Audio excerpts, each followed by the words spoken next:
আপনার প্যাকেজিংটা এরকম 100 গ্রাম থাকে এটাতে কোয়ান্টিটি। আর এটা একটা ভালো ব্যাপার হলো সেটা বলছি আমি। তো আজকে আমি অরিশের হেনা ইউজ করেছি। দেখো, আমি আজকে ভিডিওটা তোমাদের সবার সাথে শেয়ার করেছি বিকজ আমি অরিশের হেনা রিভিউ খুঁজতে গিয়ে নিজে পেলাম না। তো আমি দিচ্ছি, যারা তোমরা হেনা ইউজ করো তাদের জন্য অনেক হেল্পফুল হতে পারে।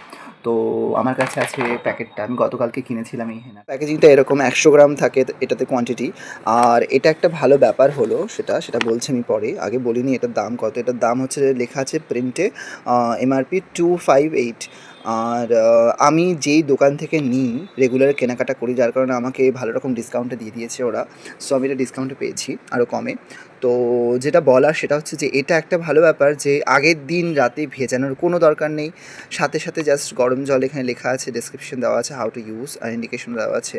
তো কোনো সমস্যা হবে না, এটা তোমরা ইউজ করতে পারো যারা ইউজ করো হেনা। আমি তো হেনা ইউজ একদমই করি না, এটা আমি অনেক দিন পরে ইউজ করছি, মানে অনেক দিন পরে। হেনা লিভ দেওয়া আছে, টি মানে চা দেওয়া আছে, চা পাতা, আর ক্লোভ অয়েল। আর সত্যি কথা বলতে ক্লোভ অয়েলের যে স্মেলটা তোমরা যখন ইউজ করবে তোমরা তখন ভালো মতো পাবে। মানে এটা আমার ভালো লাগলো বেশ অরিশের এই ব্যাপারটা।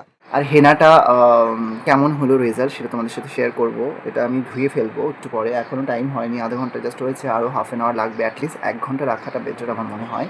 বাকি একটা ছোট্ট কথা শেয়ার করি তোমাদের সাথে, যে আমরা মানুষকে এক্সকিউজ করতে করতে, মানুষের সম্বন্ধে ভাবতে ভাবতে কিন্তু অনেকটাই সময় কেটে যায় আমাদের জীবনের। আর ভালো ভালো মুহূর্তগুলো আমরা হারিয়ে ফেলি। তো আমার মনে হয় যে মানুষের সম্বন্ধে অত ভাবার দরকার নেই। তোমার যেটা ভালো লাগলে সেটা করো, যেটা ভালো লাগছে, হ্যাঁ অবশ্যই কাউকে আঘাত না করে, কাউকে কষ্ট না দিয়ে তুমি যেটা করতে চাইছো সেটা করো।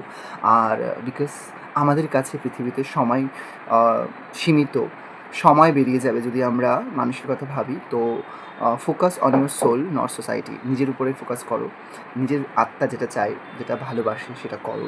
আর পারিপার্শ্বিক মানুষরা কে কী বললো প্লিজ কেয়ার করো না। এটা নিয়ে আমি অনেক দিন ধরে বিভিন্ন দ্বন্দ্বের মধ্যে ছিলাম। ফাইনালি বেশ কিছু সময় ধরে আমি কিন্তু সত্যিই মানে ভাবছি না এখন কে কী বলবে না বলবে, because my life my choice.